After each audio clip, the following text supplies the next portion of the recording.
नमस्कार साथियों, welcome to L1 classes that is learning first classes. आज की इस क्लास में बीएससी सेकेंड ईयर का सिलेबस हम लोग आगे देखते हैं। आगे जो हमारे पास डिस्ट्रीब्यूशन थियरी के कुछ क्वेश्चंस हैं, जैसे gamma distribution, chi square distribution, beta 1 beta 2, इस तरीके की जो डिस्ट्रीब्यूशन है आज हम उनकी चर्चा करेंगे। और हम लोग पिछली क्लासेस में देख चुके हैं कि जब हमारे पास एक डेंसिटी फंक्शन दिया हो x का, तो उसके किसी फंक्शन की डेंसिटी फंक्शन उसके मतलब x के किसी फंक्शन का वो चाहे इंक्रीजिंग हो चाहे डिक्रीजिंग हो या दोनों हो, इंक्रीजिंग डिक्रीजिंग दोनों हो, तो कैसे उसको हमें डेंसिटी फंक्शन निकालना है। इस तरह के क्वेश्चंस हम पिछली क्लासेस में देख चुके हैं और आज की क्लास में हम लोग स्पेशली गामा डिस्ट्रीब्यूशन पे चर्चा करेंगे। तो सबसे पहले हमारा ये बीएससी सेकेंड ईयर का सिलेबस है और बाकी थोड़े से प्रचार की बातें हैं। तो यहाँ पर ये हमारा यूट्यूब चैनल का लिंक और बाकी ये हमारा टेलीग्राम का लिंक। बाकी आप इसके बाद यहाँ पे L1 क्लासेस प्रयागराज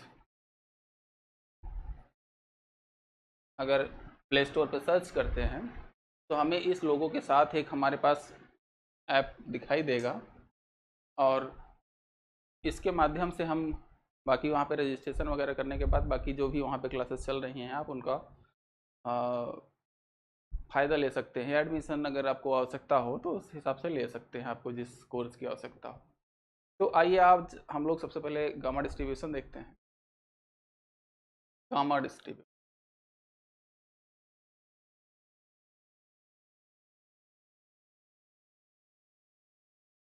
ठीक।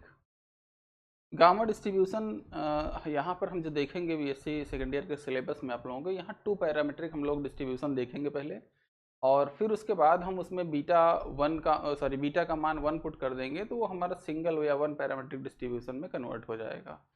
ध्यान में रखिएगा कि 1 पैरामीट्रिक डिस्ट्रीब्यूशन से आपके पास कई ऐसे एग्जाम हैं, चाहे एसएससी में जेएसओ का हो या यूपी स्टेट गवर्नमेंट या राजस्थान स्टेट गवर्नमेंट का जो एएसओ का एग्ज़ाम होता है उसमें कई बार यहाँ से क्वेश्चंस पूछा गया है, ठीक है। तो इसके लिए सबसे पहले हमें आप लोगों को गामा डिस्ट्रीब्यूशन पढ़ाना पड़ेगा। फिर एक गामा फंक्शन आएगा, गामा फंक्शन की भी हम लोग चर्चा करेंगे बीच में जहाँ पे वो आएगा। और गामा फंक्शन की चर्चा चूँकि हम लोग एक बार फर्स्ट ईयर में कर चुके होते हैं, इसलिए यहाँ पे उसको पर्सनली बताना, अलग से बताना कुछ थोड़ा सा पॉसिबल नहीं रहता। और जहाँ पे आएगा हम उसको वहाँ पे डिटेल से बताएंगे, ठीक है। तो लिखिए सबसे पहले इसमें कि, ठीक है,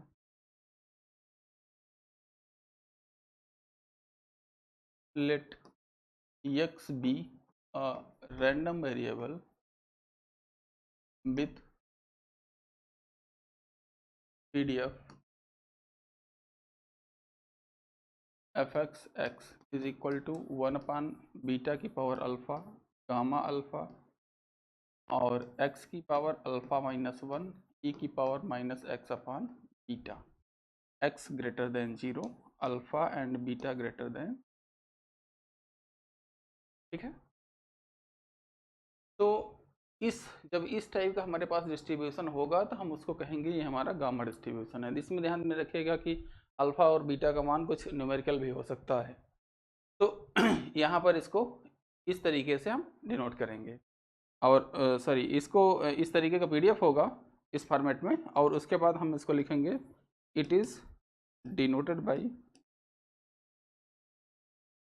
बाई गामा अल्फ़ा बीटा, ठीक।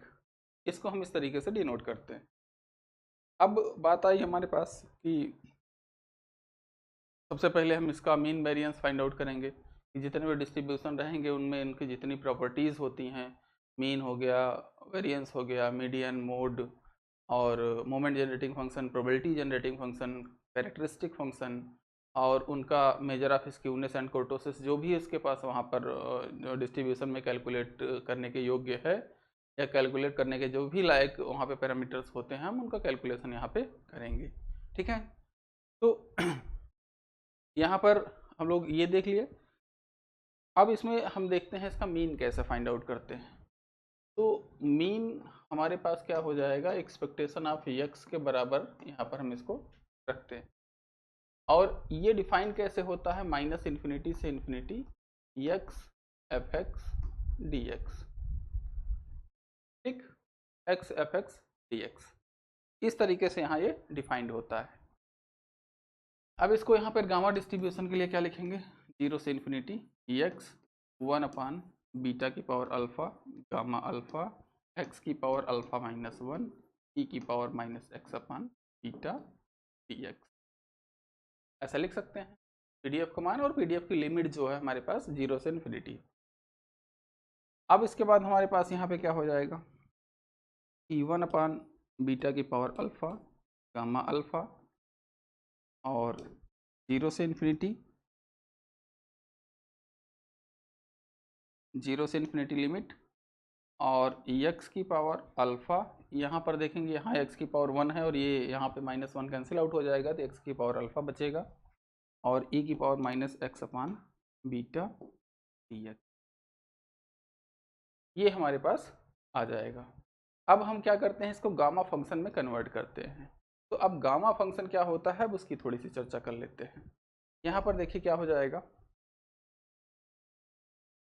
ऐसे इसको समझने के लिए आप लोग कहीं अलग से नोट करिएगा, इसको मतलब कैलकुलेशन में लिखने की आवश्यकता नहीं होती, एग्जामिनर को पता होता है गामा फंक्शन क्या है, ठीक है। तो गामा फंक्शन क्या होता है कि अगर हमारे पास इंटीग्रेशन की लिमिट 0 से इन्फिनिटी हो, x की पावर m-1 हो और e की पावर -x dx हो, तो इस टाइप का इंटीग्रेशन हमें हल करने के लिए यहाँ पर हमारे पास क्या हो जाएगा, इसका मान गामा यम हो जाएगा, या यही मान m-1 फैक्टोरियल के बराबर होता है। मतलब x की जो भी पावर है वो फैक्टोरियल में अगर उसको लिख दिया जाए तो वही फैक्टोरियल, मान लीजिए यहाँ पे x की पावर 10 है, यहाँ पर फैक्टोरियल 10 इसका मान हो जाएगा इस इंटीग्रेशन का, जो भी आप हल करेंगे आप उसको हल करके निकाल भी सकते हैं। और यहाँ पर क्या हो जाता है, एक दो चीज़ें आपको और ध्यान में रखनी है कि गामा 1/2 जहाँ पे भी आएगा उसका मान √पाई होता है, ध्यान में रखिएगा, गामा और अंडर रूट में थोड़ा सा ही अंतर है। यहाँ पे ये इस तरीके से होता है इसका नोटेशन, और ये इस तरीके से सीधी लाइन होती है, ठीक है। तो गामा 1/2 का मान √पाई होता है। तो ये होता है हमारा गामा फंक्शन। अब हमारे पास क्या है कि हमारे पास देखेंगे तो जो ये हमारे पास पीडीएफ है 0 से इन्फिनिटी इसमें लिमिट है, और e की पावर में समथिंग है, तो अगर e की पावर में जो भी हमारे पास x अपान बीटा है इसको हम कोई नया वेरिएबल t मान लें, तो उस केस में हमारे पास ये e की पावर -t और x की पावर अल्फा है, तो हम इसका मान जो है गामा फंक्शन के रूप में लिख सकते हैं। तो यहाँ पर हम देखिए क्या करेंगे फिर, अब ये आप लोग गामा फंक्शन के लिए फिर अब इसमें लिखेंगे क्या, now expectation of x is equal to, यहाँ पर क्या हो जाएगा 1 बीटा की पावर अल्फा गामा अल्फा 0 से इन्फिनिटी x की पावर अल्फा e की पावर -x अपान बीटा, और तो यहाँ पर अब क्या करते हैं, लेट कर लेते हैं क्या, t बराबर x अपान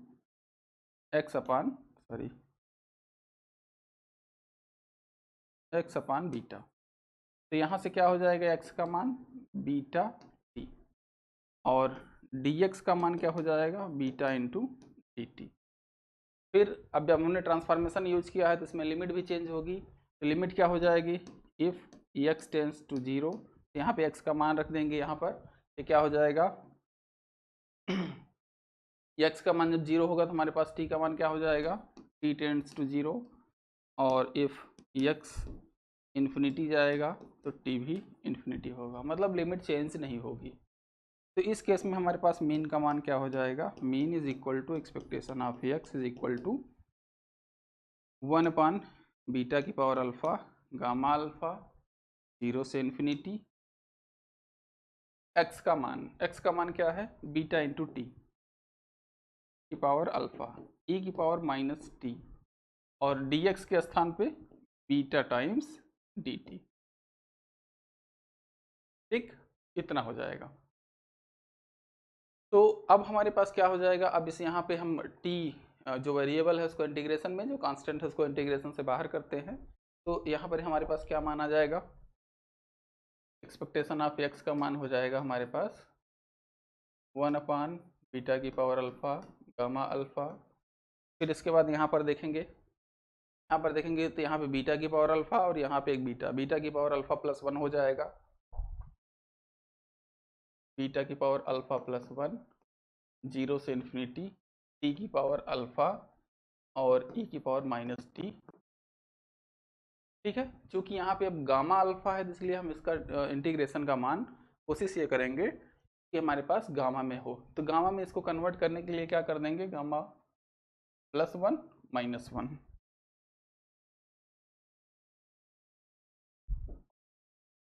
अल्फा प्लस 1 माइनस 1 ऐसा लिख सकते हैं।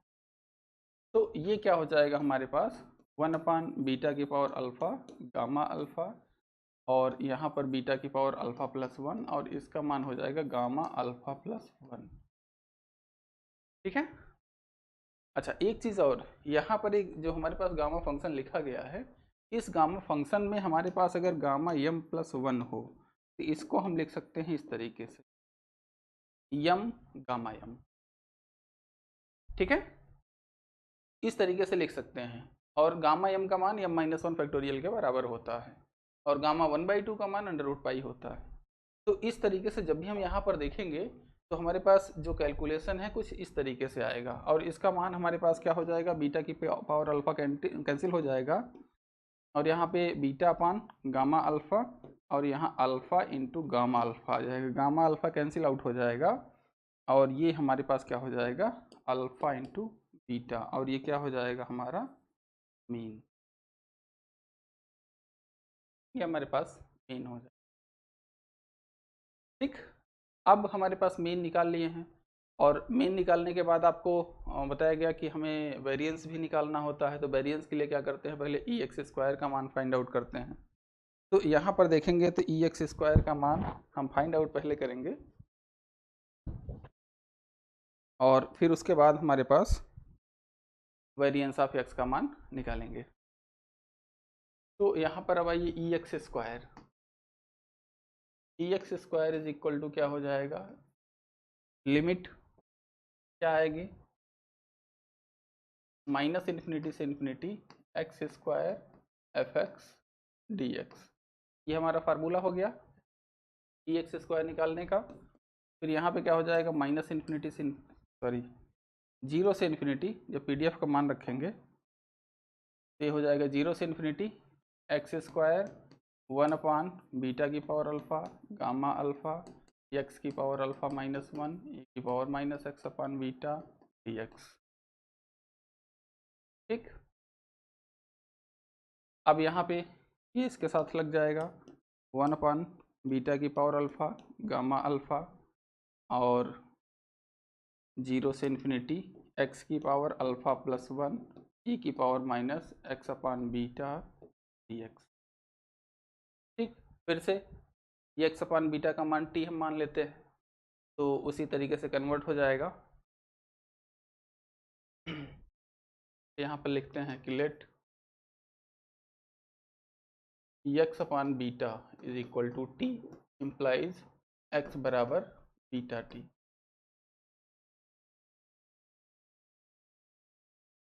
Beta into t implies d x बराबर beta into d t, beta into d T.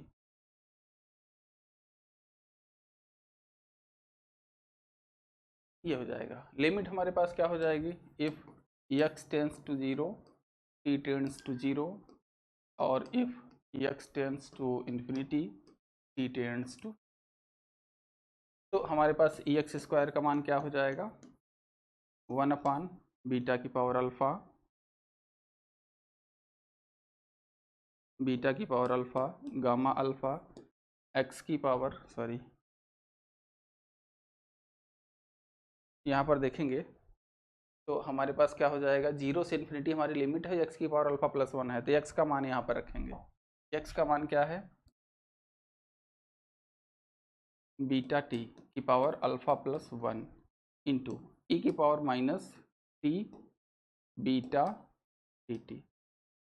ठीक है, ये हमारे पास इसका मान आ जाएगा और फिर से वही करते हैं, इसको गामा फंक्शन के रूप में कन्वर्ट करते हैं। तो अब ये क्या हो जाएगा, 1/बीटा की पावर अल्फ़ा गामा अल्फ़ा। यहाँ पर देखेंगे तो यही बीटा की पावर अल्फ़ा प्लस 2 यहाँ पे बाहर आ जाएगा 0 से इन्फिनिटी। और यहाँ पर क्या करेंगे टी की पावर अल्फ़ा प्लस 2 माइनस 1, ऐसा लिख सकते हैं। टी की पावर अल्फ़ा प्लस 1 आएगा, प्लस 1 माइनस 1 कर दिए। और इसके बाद यहाँ पर क्या हो जाएगा e की power minus T D T.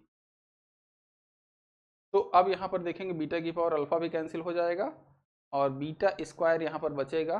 तो अगले यहाँ पे हम स्लाइड पे जाते हैं। तो यहाँ पर ये हमारा मान क्या हो जाएगा e x square is equal to beta square upon gamma alpha और यहाँ पर गामा अल्फ़ा प्लस 2 इसका मान हो जाएगा। ठीक है, इसका मान इंटीग्रेशन का मान। ठीक है, तो अब यहाँ पे क्या हो जाएगा, इसको हम फिर से कन्वर्ट करेंगे। तो ये क्या हो जाएगा हमारे पास beta square upon gamma alpha और इसको हम ऐसे लिखेंगे गामा अल्फ़ा प्लस 1 और प्लस 1। तो यम प्लस 1 गामा में, तो इसका मान क्या हो जाएगा beta square upon gamma alpha alpha plus 1 gamma alpha plus 1, ये लिखेंगे। गामा यम प्लस 1 यहाँ पर आप लिख चुके हैं यम प्लस 1, इसका मान एम गामा एम, ये आपको समझने। ठीक है, तो अब यहाँ पे फिर से इसमें एम प्लस 1 का formula beta square upon gamma alpha और अल्फ़ा प्लस 1 और इसका मान क्या हो जाएगा अल्फ़ा गामा अल्फ़ा। अब गामा अल्फ़ा यहाँ से कैंसिल आउट हो जाएगा, ये हो जाएगा alpha beta square alpha plus 1। ठीक है, ये हो जाएगा ई एक्स स्क्वायर का मान, ई एक्स स्क्वायर का मान। ठीक है, इसी ई एक्स स्क्वायर को सेकंड नॉन सेंट्रल मोमेंट भी कहते हैं, ध्यान में रखिएगा। तो ये कभी पूछ ले कि गामा डिस्ट्रीब्यूशन के या आगे ही गामा हमारा काई स्क्वायर डिस्ट्रीब्यूशन में चेंज होगा, कुछ हम इसमें ट्रांसफॉर्मेशन का यूज करेंगे और वो ट्रांसफॉर्मेशन जब वहाँ पे हम काई स्क्वायर डिस्ट्रीब्यूशन पे पहुँचेंगे तब बताएंगे। तो वहाँ पर क्या कह दिया कि non central moment second non central moment का मान क्या होता है, फर्स्ट नॉन सेंट्रल मोमेंट तो मीन होता है, सेकंड नॉन सेंट्रल मोमेंट का मान ई एक्स स्क्वायर के बराबर होता है। अबाउट ओरिजिन ध्यान में रखिएगा, जब हम सेकंड नॉन सेंट्रल मोमेंट या थर्ड नॉन सेंट्रल मोमेंट की बात करते हैं तो उस केस में हमेशा हम अबाउट ओरिजिन की चर्चा कर रहे होते हैं जब तक उसमें किसी पॉइंट का रेफरेंस ना दे दिया जाए। ठीक है, तो यहाँ पर देखिए ई एक्स स्क्वायर का मान हो गया। अब हमारे पास क्या है कि हमारे पास वेरिएंस ऑफ एक्स का मान निकालना है। ये क्या हो जाएगा expectation of x square minus expectation of x का होल स्क्वायर, ये हमारा वेरिएंस ऑफ एक्स का फार्मूला होता है। तो यहाँ पर ये क्या हो जाएगा alpha alpha plus 1 beta square minus alpha beta इसका मान आया था, ये क्या हो जाएगा मल्टीप्लाई कर देते हैं alpha square beta square plus alpha beta square minus alpha square beta square, ये दोनों कैंसिल आउट हो जाएंगे। तो अल्फ़ा बीटा स्क्वायर आपका वेरिएंस का मान आ जाएगा और वेरिएंस हमारा क्या होता है सेकेंड सेंट्रल मोमेंट होता है, ध्यान में रखिएगा सेकेंड सेंट्रल मोमेंट होता है, नॉन सेंट्रल नहीं, सेकेंड सेंट्रल मोमेंट हमारा वेरिएंस होता है। और आप लोग कमेंट बॉक्स में फर्स्ट सेंट्रल मोमेंट का मान आप बता सकते हैं। ठीक है, अगर आपको याद हो तो कमेंट बॉक्स में मैसेज कीजिएगा। अब इसके बाद यहाँ पर हमारे पास इसका वेरिएंस और मीन आ गया। अब इसके बाद इसकी जो प्रॉपर्टीज़ आगे की प्रॉपर्टीज़ अगर हम इसमें डिस्कस करें तो आगे की प्रॉपर्टीज़ के डिस्कशन के लिए हम इसका moment generating function find out करेंगे। और मोमेंट जनरेटिंग फंक्शन एक ऐसा फंक्शन होता है जो किसी भी डिस्ट्रीब्यूशन के लिए अगर एग्जिस्ट कर रहा है, किसी भी डिस्ट्रीब्यूशन के लिए अगर वो एग्जिस्ट कर रहा है तो उसमें कहा जाता है ये कि उसकी कुछ यूनिक जो प्रॉपर्टीज़ होती हैं उसके बारे में बताता है। मतलब हमारे कहने का ये कि uniqueness property of moment generating function जो होती है उसमें ये कहा जाता है कि अगर आपके पास थोड़ी लाइट ना होने के कारण एसी नहीं चल रही थी इसलिए जो है थोड़ा सा प्रॉब्लम है। तो यहाँ पर ये आइए हम लोग जो मोमेंट जनरेटिंग फंक्शन की यूनिकनेस प्रॉपर्टी है उस पर बात करते हैं। तो मोमेंट जनरेटिंग फंक्शन जो यूनिकनेस प्रॉपर्टी में कहा जाता है कि अगर किसी डिस्ट्रीब्यूशन का मोमेंट जनरेटिंग फंक्शन एग्जिस्ट कर रहा है, तो उस केस में उसके पास कोई ना कोई पीडीएफ या पीएमएफ जरूर होगा। लेकिन अगर किसी भी रैंडम वेरिएबल का हमारे पास पीडीएफ या पीएमएफ एग्जिस्ट कर रहा है, तो ये ज़रूरी नहीं कि उसका मोमेंट जनरेटिंग फंक्शन एग्जिस्ट करे। जैसे कॉची डिस्ट्रीब्यूशन के बारे में आप लोग पढ़े होंगे, और अगर नहीं पढ़े होंगे तो आगे हम इसमें पढ़ाएंगे भी, अभी कॉची डिस्ट्रीब्यूशन की चर्चा होगी आगे। तो कॉची डिस्ट्रीब्यूशन एक ऐसा डिस्ट्रीब्यूशन है जिसका पीडीएफ तो है, लेकिन उसका मोमेंट जनरेटिंग फंक्शन नहीं एग्जिस्ट करता। लेकिन अगर मोमेंट जनरेटिंग फंक्शन एग्जिस्ट कर रहा है किसी भी random variable X Y Z का, तो उसके करस्पॉन्डिंग एक पीएमएफ या पीडीएफ जरूर होगा। ठीक है, ये इसकी यूनिकनेस प्रॉपर्टी होती है, उसकी भी चर्चा हम लोग आगे करेंगे। ठीक है, तो अब हम लोग यहाँ पे चर्चा करते हैं किसकी, कि इसके जो हमारे पास मोमेंट जनरेटिंग फंक्शन है उसकी। तो यहाँ पर हम इसको मोमेंट जनरेटिंग फंक्शन का कैलकुलेशन कर, ठीक है। इसी को शॉर्टकट में MGF भी लिखा जाता है, ठीक है, MGF। तो अब यहाँ पर देखिए क्या है कि इसको हम कैसे निकालते हैं। MGF का मान कैसे डिफाइंड होता है, इसको ऐसे लिखते हैं MXT, और ये डिफाइंड होता है एक्सपेक्टेशन ऑफ e की पावर TX के रूप में।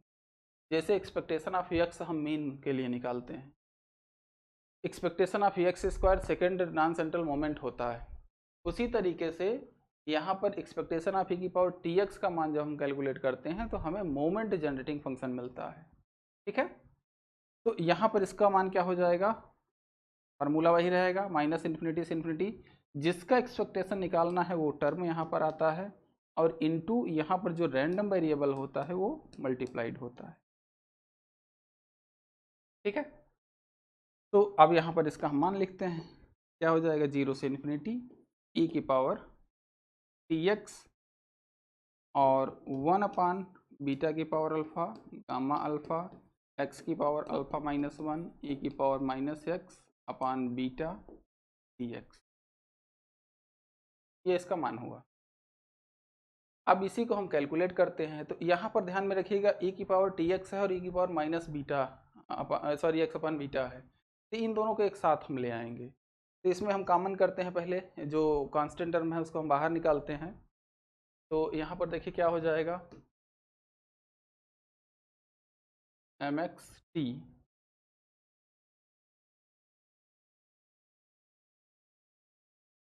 MXT is equal to 1 upon beta की पावर अल्फ़ा गामा अल्फ़ा और 0 से इन्फिनिटी x की पावर अल्फ़ा माइनस 1 e की पावर TX इंटू e की power minus x upon beta, ठीक है। ये हमारे पास मान आएगा। अब दोनों को यहाँ पे x कॉमन कर लेते हैं, यहाँ पर ये क्या हो जाएगा, बीटा की पावर अल्फ़ा गामा अल्फ़ा 0 से इन्फिनिटी x की पावर अल्फ़ा माइनस 1 और e की पावर माइनस x कॉमन लेते हैं क्योंकि इसको भी हम गामा फंक्शन में कन्वर्ट करेंगे, ठीक है। तो यहाँ पर ये हमारे पास क्या हो जाएगा, माइनस x कॉमन हो जाएगा, तो 1 upon beta minus t dx इसका मान हो जाएगा, ठीक है। अरे एक सेकेंड, हाँ ठीक है, ठीक है, ये माइनस यहाँ पे कॉमन हो गया है, यहाँ पे माइनस नहीं था तो ये माइनस के साथ आ जाएगा, ठीक है। अब e की पावर में जो भी टर्म है इसको हम t मान लेते हैं, तो फिर से इसमें let x 1 upon beta minus t is equal to y, ठीक है। वाई जेड कुछ भी मान लीजिए, कोई दिक्कत नहीं है। तो x का मान क्या आ जाएगा, x का मान यहाँ पे थोड़ा सा इसको हल कर देंगे तो ये हो जाएगा y अपान 1 अपान बीटा माइनस टी। इसको हम थोड़ा सा और सिंप्लीफाई कर देते हैं, तो ये क्या हो जाएगा, beta upon 1 minus beta t into y, ये हो जाएगा। बीटा एलसीएम ले लिए और इसको हम ऊपर कर दिए। अब इसके बाद यहाँ पर देखते हैं हम लोग, ये क्या हो जाएगा कि x बराबर हमारे पास क्या आ रहा है, x is equal to beta upon 1 minus beta t into y. तो यहाँ से देखेंगे क्या हो जाएगा, dx का मान beta dy upon 1 minus beta t, ठीक है। और limit if x tends to 0, तो y का मान क्या हो जाएगा, 0 रहेगा। और if x tends to infinity, तो यहाँ पर y इन्फिनिटी हो जाएगा। सॉरी, तो यहाँ पर ये क्या हो जाएगा, इस तरीके से मान आ जाएगा हमारे पास। तो अब हमारे पास जो यहाँ पर ये mxt का जो फंक्शन है उसको हम कन्वर्ट करते हैं। mxt का फंक्शन जो है हमारे पास ये कांस्टेंट है, और इसके बाद यहाँ पर mxt बराबर क्या हो जाएगा, 1 अपॉन बीटा की पावर अल्फ़ा गामा अल्फ़ा 0 से इन्फिनिटी। x का मान यहाँ पे, तो x का मान क्या है, beta into y upon 1 minus beta t की पावर अल्फ़ा माइनस 1। ई की पावर माइनस वाले टर्म को minus x times this term को हम y मान चुके हैं। dx का मान क्या हो जाएगा, beta upon 1 minus beta T dy, ये हमारा मान हो जाएगा, ठीक है।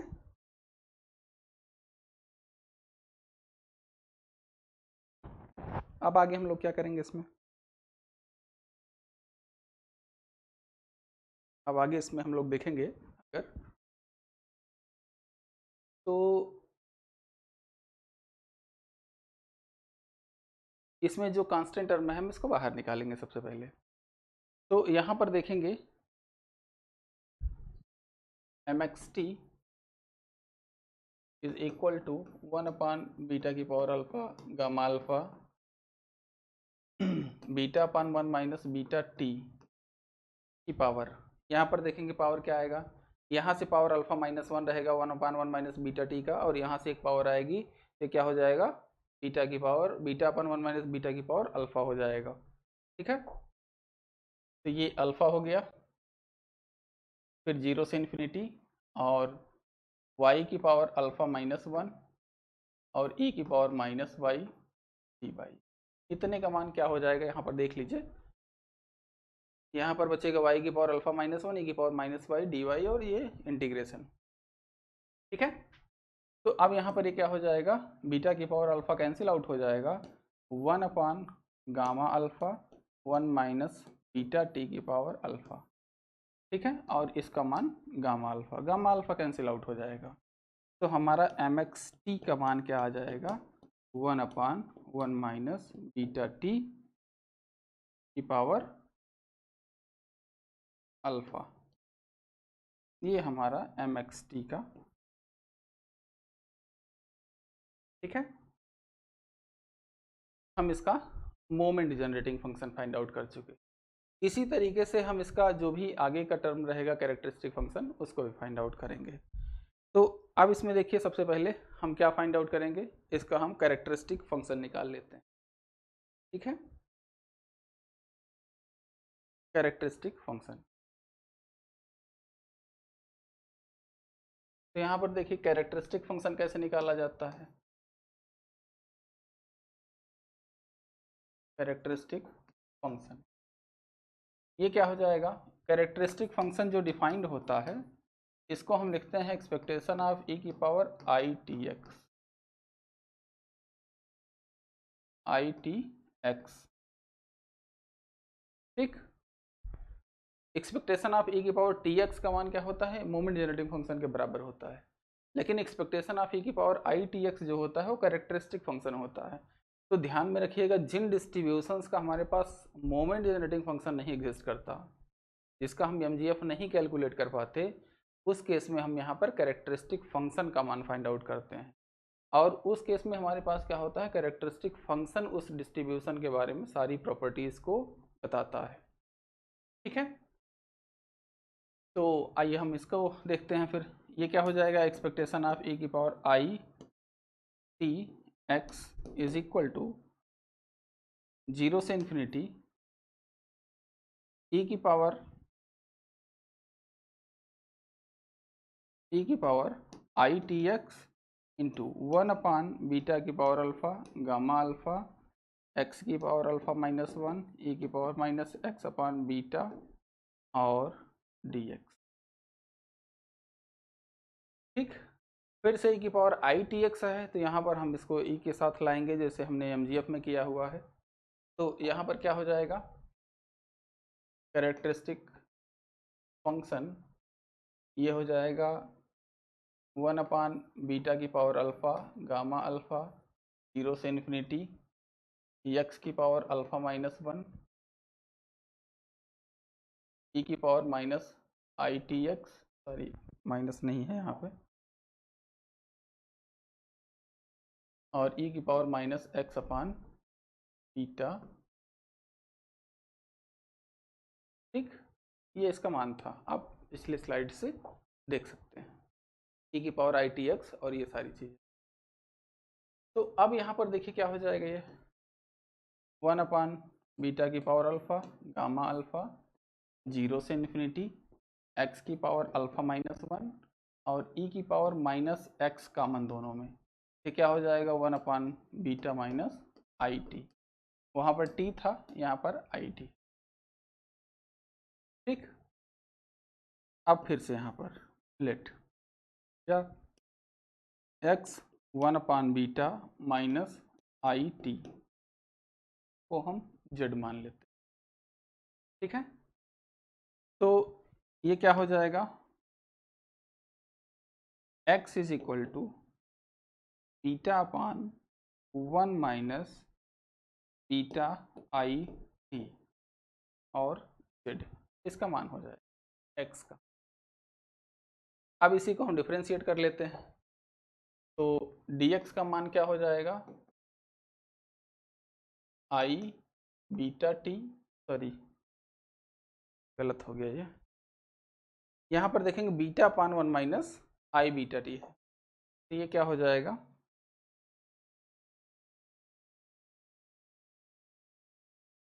Beta upon one minus i beta t into t z, और लिमिट क्या हो जाएगी, if x tends to zero z tends to zero और if x tends to infinity z tends infinity, ये हमारे पास इतना मान आ जाएगा।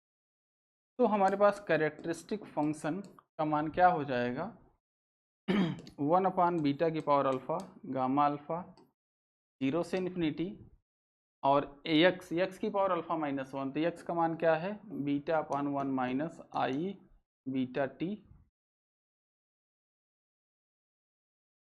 और इंटू जेड का मान अल्फ़ा माइनस वन इसकी पावर में माइनस जेड और beta upon one minus i beta T D Z. ठीक है, ऐसा लिख सकते हैं हम लोग। अब यहाँ पर देखेंगे beta upon one minus i beta t की पावर अल्फ़ा माइनस वन और यहाँ पे पावर वन है, तो ये माइनस वन और वन कैंसिल आउट हो जाएगा, तो यहाँ पर क्या हो जाएगा वन अपान बीटा की पावर अल्फ़ा गामा अल्फ़ा और beta upon one minus i beta t की पावर अल्फ़ा और यहाँ पर 0 से इन्फिनिटी जेड की पावर अल्फ़ा माइनस वन और ई की power minus Z D Z. ठीक है, ये जेड है, ध्यान में रखिएगा, ये वाला ये टू टाइप का बन गया है।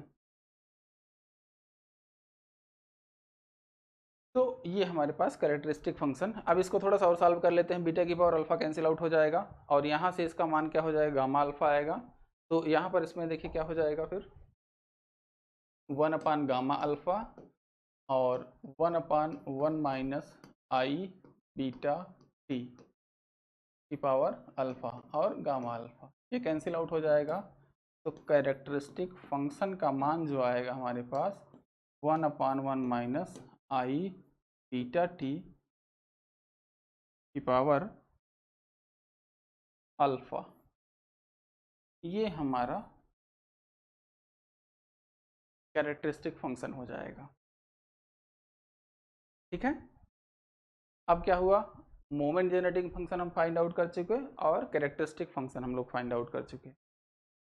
अब इसके बाद हम लोग जो हमारे पास अगला हमारे पास जो मान है अगर हम देखेंगे तो गामा फंक्शन के लिए हमारे पास कुछ अलग अलग एग्जाम में इसके β1 β2 इन सब की चर्चा की गई है, इन सब का मान पूछा गया है।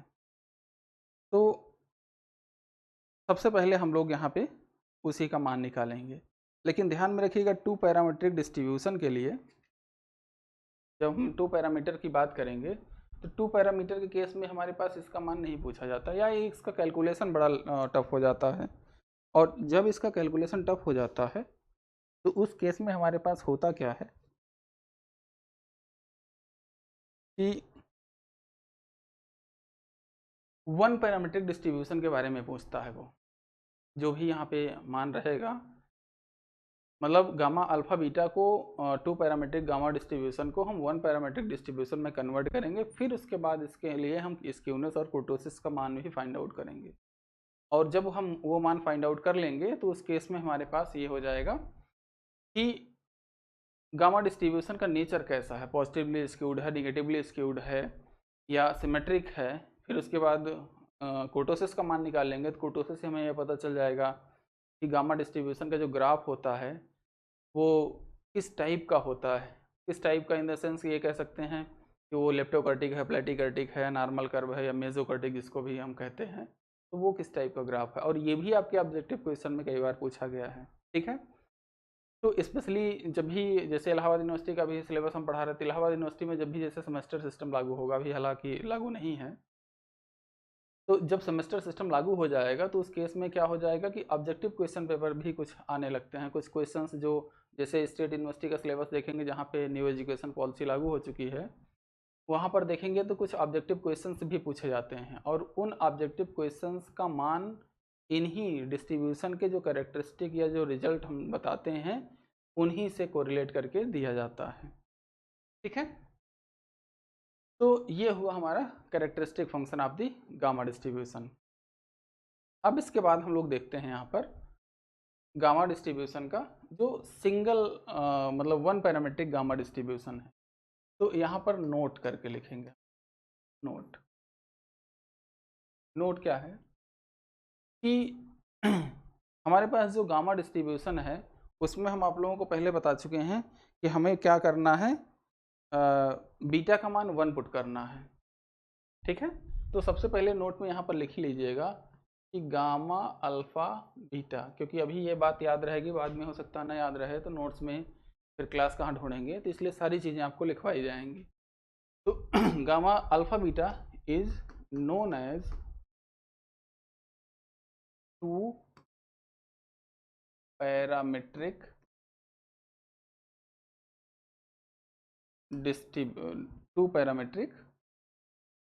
Gamma distribution. गामा डिस्ट्रीब्यूशन, ठीक है। दूसरा नोट में दूसरा, if we put beta is equal to 1 then we get 1 parametric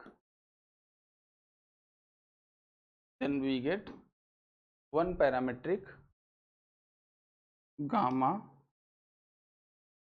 distribution, ठीक है। 1 पैरामीट्रिक गामा डिस्ट्रीब्यूशन अगर हम बीटा का मान 1 पुट कर दें तो ध्यान में रखिएगा कि ये जो हम गामा डिस्ट्रीब्यूशन 2 पैरामीट्रिक बताए हैं ये वीके रोहतगी की जो किताब आती है उससे बताया गया है। वीके रोहतगी सबसे टफेस्ट और सबसे मतलब स्टैंडर्ड बुक मानी जाती है स्टैटिक्स की मतलब दुनिया में, जब भी हम लोग एकेडमिक्स की बात करते हैं। बाकी रिसर्च वगैरह में जब जाएंगे आप लोग पीएचडी वगैरह करेंगे तो उस केस में जो है मतलब आपके पास जो भी यहाँ पे डिस्ट्रीब्यूशन रहेगा वो उस केस में हमारे पास 1 पैरामीट्रिक उस केस में आपके पास दूसरी चीज़ें जो है कंपैटिबल हो जाएंगी, ठीक है। तो उस केस में हमारे पास क्या हो जाएगा कि जैसे हम 1 पैरामीट्रिक गामा डिस्ट्रीब्यूशन जो हमारे पास रहेगा इसका रिजल्ट बहुत पूछा जाता है, तो इसलिए हम इसकी चर्चा बाद में करेंगे, अगली क्लास में करेंगे। तो जो हमारा 1 पैरामीट्रिक डिस्ट्रीब्यूशन है इसका हम मीन वेरिएंस कैसे निकालेंगे, फिर उसके बाद या इसका मीन वेरिएंस होता क्या है, फिर इसका अदर जो प्रॉपर्टीज़ हैं वो क्या होती हैं, उस तरीके से हम यहाँ पे इसका कैलकुलेशन करें। तो आज की क्लास के लिए बस इतना ही। Thank you for this class, have a nice day.